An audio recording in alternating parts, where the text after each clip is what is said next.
ಎಲ್ರಿಗೂ ನಮಸ್ಕಾರ. ಹೇಗಿದ್ದೀರಾ? ಕ್ರಿಸ್ಮಸ್ ಹಬ್ಬದ ಶುಭಾಶಯಗಳು. ಈ ಕ್ರಿಸ್ಮಸ್ಗೆ ಮ್ಯಾಕ್ಸ್ ಸಿನಿಮಾ ಬಿಡುಗಡೆಯಾಗಿ ಭರ್ಜರಿ ಪ್ರದರ್ಶನಗೊಳ್ತಾ ಇದೆ. ನಿನ್ನೆ ಮ್ಯಾಕ್ಸ್ ಚಿತ್ರ ಬಿಡುಗಡೆ ಆಯಿತು. ಸಿನಿಮಾ ನೋಡಿದ್ಮೇಲೆ ತುಂಬ ಇಷ್ಟ ಆಯಿತು, ತುಂಬ ಖುಷಿಯಾಯಿತು. ಹಾಗಾಗಿ ವಿಶ್ ಮಾಡೋಣ ಅಂತ ಸುದೀಪ್ ಅಣ್ಣನ ಮನೆಗೆ ನಾನು ರಾತ್ರಿ ಹೋಗಿದ್ದೆ. ಆ್ಯಂಡ್ ಹೋಗುವ ದಾರಿನಲ್ಲಿ ಸೆಲೆಬ್ರೇಷನ್ಗೋಸ್ಕರ ಅಂತ ಒಂದು ಕೇಕ್ ತೊಗೊಂಡೋಗಿದ್ದೆ. ಒಂದು ಕೇಕ್ ಹಾಗೂ ಕೇಕ್ ಮೇಲೆ ಬರೆದಿರುವಂಥ ಲೈನ್ಸು ಅನ್ನೆಸೆಸರಿಯಾಗಿ ತಿರುಚಿ ಬೇರೆ ದಾರಿನಲ್ಲಿ ಹೋಗ್ತಿರೋದು, ಅಥವಾ ಅದರಿಂದ ಅನ್ನೆಸೆಸರಿಯಾಗಿ ಬೇರೆ ರೀತಿಯಲ್ಲಿ ಯಾರೋ ಒಬ್ಬ ನಟನನ್ನು ಅಲ್ಲಿಗೆ ಲಿಂಕ್ ಮಾಡಿ ಕಾಂಟ್ರವರ್ಸಿ ಕ್ರಿಯೇಟ್ ಮಾಡೋದಕ್ಕೆ ಟ್ರೈ ಮಾಡ್ತಿರೋದು ನನ್ನ ಗಮನಕ್ಕೆ ಬಂತು. ಹಾಗಾಗಿ ಒಂದು ಕ್ಲಾರಿಫಿಕೇಷನ್ ಕೊಡೋಣ ಅಂತ ಈ ವಿಡಿಯೋ ಮಾಡ್ತಾಯಿದ್ದೀನಿ. ಸೊ ಆ ಕೇಕ್ ಮೇಲೆ ಬರೆದಂಥ ಲೈನ್ ಇದ್ದಿದ್ದು, ಬಾಸಿಸಮ್ ಕಾಲ ಮುಗೀತು, ಮ್ಯಾಕ್ಸಿಮಮ್ ಮಾಸ್ ಕಾಲ ಶುರುವಾಯಿತು ಅಂತ. ಇಲ್ಲಿ ಯಾವ ನಟನಿಗೂ ಕೂಡ ಇದನ್ನು ಹೋಲಿಕೆ ಮಾಡಿ ಬರೆದಿದ್ದಂಥದ್ದಲ್ಲ. ಮ್ಯಾಕ್ಸ್ ಚಿತ್ರದಲ್ಲೇ ಬರುವಂಥ ಒಂದು ಸಾಂಗು. ಮ್ಯಾಕ್ಸೇ ಮ್ಯಾಕ್ಸಿಮಮ್ ಮಾಸ್, ಮಾಸಲ್ಲಿ ಮಾಸಿಗೆ ಬಾಸ್. ಸೊ ಈ ಲೈನನ್ನೇ ಅನುವಾದಿಸಿ ಅದನ್ನೇ ಕೇಕ್ ಮೇಲೆ ಬರೆದಂಥ ಲೈನ್ ಆಗಿತ್ತು. ಆ್ಯಂಡ್ ಪ್ರತಿಯೊಬ್ಬ ನಾಯಕ ನಟನಿಗೂ ತನ್ನದೇ ಆದಂಥ ಅಭಿಮಾನಿ ಬಳಗ ಇರುತ್ತೆ. ಆ್ಯಂಡ್ ತನ್ನ ಅಭಿಮಾನಿ ಬಳಗ ತನ್ನ ನಾಯಕ ನಟನನ್ನು ಬಾಸ್ ಅಂತಾರೆ, ಅಣ್ಣ ಅಂತಾರೆ, ಸರ್ ಅಂತಾರೆ. ಅವ್ರಿಗೆ ಇಷ್ಟ ಆಗೋ ರೀತಿಯಲ್ಲಿ ಪ್ರತಿಯೊಬ್ಬರೂ ತಮ್ಮ ನಾಯಕ ನಟನನ್ನು ಕೂಗ್ತಾರೆ, ಕಿರ್ಚ್ತಾರೆ, ಸೆಲೆಬ್ರೇಟ್ ಮಾಡ್ತಾರೆ. ಸೊ ಇಲ್ಲಿ ಒಂದು ಪದ ಯಾವ ನಟನಿಗೂ ಕೂಡ ಸೀಮಿತ ಆಗಿರಲ್ಲ ಅಂತ ಅನಿಸುತ್ತೆ.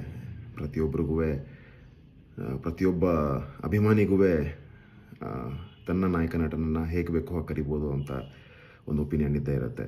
ಸೊ ಫಸ್ಟ್ ಪಾರ್ಟ್ ಏನು ಅಂತಂದರೆ, ಇದು ಯಾವ ನಾಯಕ ನಟನಿಗೂ ಏನೋ ಒಂದು ಹೇಳಬೇಕು ಅಂತ ಬರೆದಿರೋವಂಥ ಲೈನಲ್ಲ. ಆ್ಯಂಡ್ ಸಾಂಗ್ನಲ್ಲೇ ಬರುವಂಥ ಲೈನು ಮಾಸಲ್ಲಿ ಮಾಸಿಗೆ ಬಾಸ್ ಅಂತ. ಆ್ಯಂಡ್ ಸಿನಿಮಾ ನೋಡಿದ್ಮೇಲೆ ನನಗೆ ಅನಿಸಿದ್ದು, ಅದನ್ನು ಟಿ ವಿ ಇಂಟರ್ವ್ಯೂಗಳಲ್ಲೂ ಕೂಡ ಅಲ್ಲಿ ಬೈಟ್ಸ್ ತೊಗೋಬೇಕಾರೆ, ಸಿನಿಮಾ ರಿಲೀಸ್ ಆದ ಥಿಯೇಟ್ರ್ನಲ್ಲಿ ಬೈಟ್ಸ್ ತೊಗೋಬೇಕಾರೆ ಹೇಳ್ದಂಥದ್ದು ಕೂಡ ಅದೇ. ನಮ್ಮ ಸುದೀಪ್ ಅಣ್ಣನ ಅಭಿಮಾನಿಗಳು ಬಾದ್ಶಾ ಅಂತಾರೆ, ಅಭಿನಯ ಚಕ್ರವರ್ತಿ ಅಂತಾರೆ, ಹಾಗೆ ಕಿಚ್ಚ ಬಾಸ್ ಅಂತಾರೆ. ಸೊ ಕಿಚ್ಚ ಬಾಸ್ ಅಲ್ಲ, ಇನ್ಮೇಲಿಂದ ಕಿಚ್ಚ ಮಾಸ್ ಅಂತ ಹೇಳೋದಕ್ಕೆ ಬಯಸಿದ್ದು. ಸೊ ಬಾಸಿಸಮ್ ಕಾಲ ಮುಗೀತು, ಇನ್ಮೇಲಿಂದ ಏನಿದ್ರು ಮಾಸ್ ಕಾಲ ಶುರುವಾಯಿತು ಅನ್ನೋ ಥರ. ಸೊ ಇದರಲ್ಲಿ ಯಾವುದೇ ಚಾನೆಲ್ ಆಗಿರ್ಬೋದು, ಅಥವಾ ಯಾವುದೇ ಸೋಷಿಯಲ್ ಮೀಡಿಯಾದಲ್ಲಿರುವಂಥ ಪ್ರತಿಯೊಬ್ಬರು ಕನ್ಫ್ಯೂಷನ್ ಕ್ರಿಯೇಟ್ ಆಗುವಂಥ ಅವಶ್ಯಕತೆ ಇಲ್ಲ. ಇದು ಯಾರಿಗೋಸ್ಕರನೋ ಪರ್ಸ್ನಲ್ಲಾಗಿ ಮಾಡಿರುವಂಥದ್ದಲ್ಲ. ಇಷ್ಟು ವರ್ಷದಲ್ಲಿ ಸೋಷಿಯಲ್ ಮೀಡಿಯಾದಲ್ಲಿ ಆ ರೀತಿ ಯಾವತ್ತೂ ನಾನು ಪರ್ಸ್ನಲ್ಲಾಗಿ ಮಾಡಿಲ್ಲ, ಆ್ಯಂಡ್ ಮುಂದೆ ಕೂಡ ಮಾಡೋದು ಇಲ್ಲ. ಕನ್ನಡ ಚಿತ್ರರಂಗ ಒಂದು ಅದ್ಭುತವಾದ ಕುಟುಂಬ.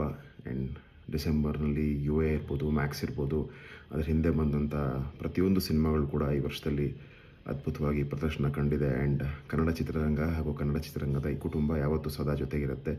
ಇಲ್ಲಿ ಯಾವ ನಟನೂ ಕೂಡ ಇನ್ನೊಬ್ಬ ನಟನಿಗೆ ಟಾಂಗ್ ಕೊಡುವಂಥ ಪರಿಸ್ಥಿತಿ ಇನ್ನೂ ಬಂದಿಲ್ಲ, ಬರೋದು ಇಲ್ಲ. ಸೊ ಯಾರೂ ಕೂಡ ಈ ಒಂದು ಲೈನ್ಗಳನ್ನ ಹಿಡಿದು ಕಾಂಟ್ರವರ್ಸಿ ಮಾಡುವಂಥ ಅವಶ್ಯಕತೆ ಇಲ್ಲ ಅಂತ ಕೇಳ್ಕೊತೀನಿ. ಮ್ಯಾಕ್ಸ್ ಸಿನಿಮಾ ಬಿಡುಗಡೆ ಆಗಿದೆ, ಅದ್ಭುತವಾಗಿ ನಡೀತಾ ಇದೆ. ದಯವಿಟ್ಟು ಎಲ್ಲರೂ ಥಿಯೇಟ್ರಿಗೆ ಹೋಗಿ ನೋಡಿ. ಕನ್ನಡ ಸಿನಿಮಾಗಳನ್ನ ನೀವೆಲ್ಲರೂ ಅದ್ಭುತವಾಗಿ ನೋಡ್ತಾ ಇದ್ದೀರಾ. ಆ್ಯಂಡ್ ಡಿಸೆಂಬರಲ್ಲಿ ಕ್ರಿಸ್ಮಸ್ ಸಲುವಾಗಿ ಬಂದಿರುವಂಥ ಎಲ್ಲ ಚಿತ್ರಗಳನ್ನೂ ಅದ್ಭುತವಾಗಿ ವೀಕ್ಷಣೆ ಮಾಡಿದ್ದೀರಿ. ಇದೇ ರೀತಿ ನಿಮ್ಮ ಕನ್ನಡ ಸಿನಿಮಾ ಮೇಲಿರುವಂಥ ಪ್ರೀತಿ ಮುಂದುವರಿಲಿ. ಜೈ ಕನ್ನಡ. ಸಿನಿಮಾ ರಂಗದ ಹೆಚ್ಚಿನ ಇನ್ಫಾರ್ಮೇಷನ್ಗಳಿಗಾಗಿ ಡೈಲಿ ಮಾಧ್ಯಮವನ್ನು ಸಬ್ಸ್ಕ್ರೈಬ್ ಮಾಡಿ, ಸಪೋರ್ಟ್ ಮಾಡಿ.